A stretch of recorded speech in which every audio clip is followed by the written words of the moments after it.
In today's video, I want to tell you one of my key secrets for high-stakes productivity and high performance, and that is that I have and track a not to-do list. If you're a person like me who's a new parent, has a high-stakes job, and at the same time has a side career, what you don't do will determine what you can do. So if you have limited time and want to make the most of it, this video will help you. Right now, as the moment I record this, I have 5 things on my not to-do list. These are 5 things that I then don't do every day. The first one is no news, no politics. And in this case, it means that I follow what many people call the low information diet. Specifically, I don't read the news, I don't watch the news, not even sports related anymore.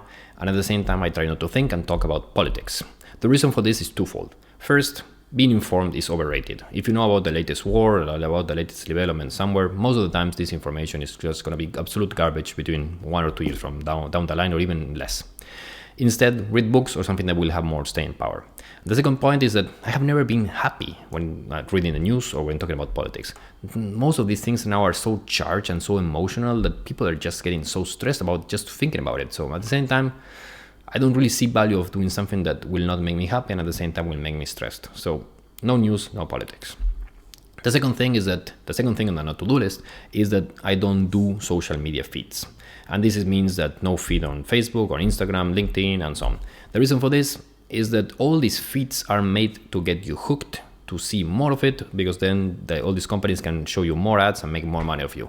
So in my view, at least, I don't really see value of spending my time doing something that all the companies want to have me do so they can make more money of me.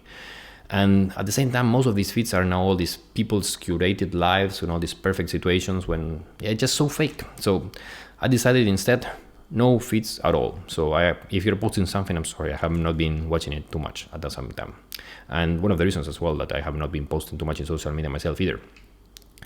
But I don't really trust myself not to watch the news or also not to be on social media, so I have been using software to block this, for example. So there's an app on your phone called Screen Time if you're using an iPhone that makes you block websites quite easy. So I use that to block all the news sites that I would just otherwise be procrastinating on. And at the same time, I use something called Facebook Newsfeed Eradicator, where you can just log in all the services that you want the feed to be blocked. And voila, every time you open Facebook or Twitter and so on, the whole feed will be blocked. And you will just have a nice code saying, hey, peace, or something like that. Number 3 is no metrics. So I have investments and I have this online business, as you can see, with email leads and subscribers and so on.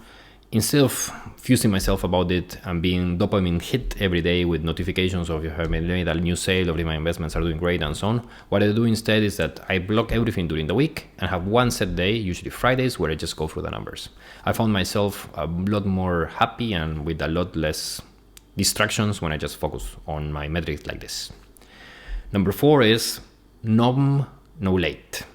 This is a bastardization of what Tim Ferriss called his Nom experiment, which I proudly participated. Was a no booze, no masturbation 30-day challenge, and I saw lasting value in this. I thought it really worked. And the point here, I switched the knob, because I don't really drink much anyway, to no late, which helps me be also more focused on always being on time when I'm meeting someone. So number 5 is no internet for 12 hours every single day, and this means usually between 8 p.m. to 8 a.m.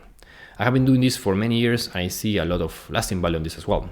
So what I normally do is that after 8 o'clock, no web browsing, no email, no nothing. So if I want to do something, because my family is already sleeping most of the times, what I do is instead I read a book or occasionally I just watch a movie. But otherwise, no connection to the world whatsoever. And when I wake up, same. I normally wake up between 5 and 6, and that gives me ample time to, before getting all the input from the world, to work out, have breakfast with my family, play with my son, do some writing, do my morning routine, and so on. Instead of just being hooked into the dopamine hits of the emails, I leave that until 8 o'clock. Sometimes, yes, I need to do it a bit, I need to work a bit early and so on. Okay, I will do it, but normally that's something that I can plan ahead. 2 more notes before we wrap up. The first one is that I track every day if I fulfill or not this not to-do list, but also if I fulfill or not all my other habits. And for that, I use something called the Lights spreadsheet. And this is a spreadsheet that I have been using since 2017, and I find as an absolute game changer. So if you want to hear more about this habit tracking system, which by the way is fully free, you make sure to hit that subscribe button below And when I make a deep dive on it, which I hope will be soon, you will get a notification and you can get to see that in depth.